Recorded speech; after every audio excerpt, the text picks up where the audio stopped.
So ఇది మనం ఇప్పుడు ట్రై చేసేది వచ్చేసి నల్లి గోష్ మటన్ బిర్యానీ. సో ఇది మన దగ్గర స్పెషల్ డిష్. సో చాలా మీరు ఎక్కడైనా ట్రై చేయండి, విజయవాడలో ఈ టేస్ట్ అయితే ఎక్కడా రాదు. సో ఒరిజినల్ నల్లి గోష్ ఎలా ప్రిపేర్ చేస్తారు అనేది మీరు ఆల్రెడీ వీడియోలో చూశారు. సో ఇక్కడ టేస్టింగ్ సెషన్ ఒకసారి చూద్దాము, టేస్టింగ్ ఎలా ఉందనేది. సో మనకి నల్లి పీసెస్ ఇట్లా కట్ చేస్తాము. సో ఇవి 2 పీసెస్ ప్లస్ సపరేట్గా మటన్ పీసెస్ కూడా మనము ఈ బిర్యానీకి సర్వ్ చేస్తాం. సో ఇప్పుడు ఒకసారి టేస్ట్ ఎలా ఉందో కూడా చూద్దాం. సో మీరు ఇక్కడ చూడొచ్చు. సో దిస్ ద నల్లి పీస్. సో ఇది వచ్చేసి మన దగ్గర స్టార్ డిష్ అని చెప్పొచ్చు. సో టేస్ట్ అయితే అల్టిమేట్ ఉంటుంది.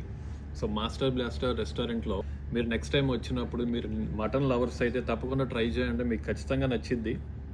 సో ఎందుకంటే మాకు ఏదైతే ఫుడ్ సర్వ్ చేస్తారో, ఏ క్వాలిటీ ఏ క్వాంటిటీ అయితే ఇస్తారో సేమ్ కస్టమర్స్ కూడా అదే ఇస్తారు. సో అందులో డౌట్ ఏం లేదు. సో ఒకసారి ఇది టేస్ట్ చూద్దాం. So first rice plus masala gravy taste చూద్దాం.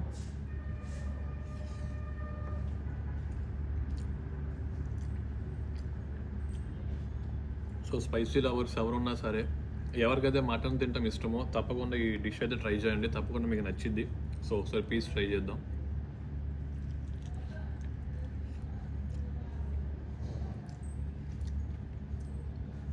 సో పర్ఫెక్ట్గా కుక్ అయింది. సో తప్పకుండా ట్రై చేయండి, టెండర్గా ఉంటుంది. ఇప్పుడు వచ్చేసి మనం పీస్ ప్లస్ రైస్ కూడా ఒకసారి ట్రై చేద్దాం టేస్ట్. ఆల్రెడీ రైస్లో మసాలా గ్రేవీ ఉంది. సో ఇప్పుడు 2 కలిపి ట్రై చేద్దాం.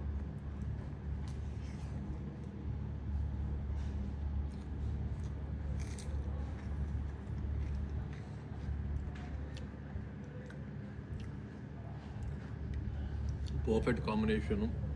ఐటమ్ అయితే చాలా బాగుంది, టేస్ట్ అయితే చాలా బాగుంటుంది. సో ఇది నా గ్యారంటీ. మాస్టర్ బ్లాస్టర్ రెస్టారెంట్లో ఇది వచ్చేసి మనకి అల్టిమేట్ టేస్ట్ ఉంటుంది, స్టార్ డిష్ అని చెప్పొచ్చు. ఖచ్చితంగా ట్రై చేయండి. Thank you.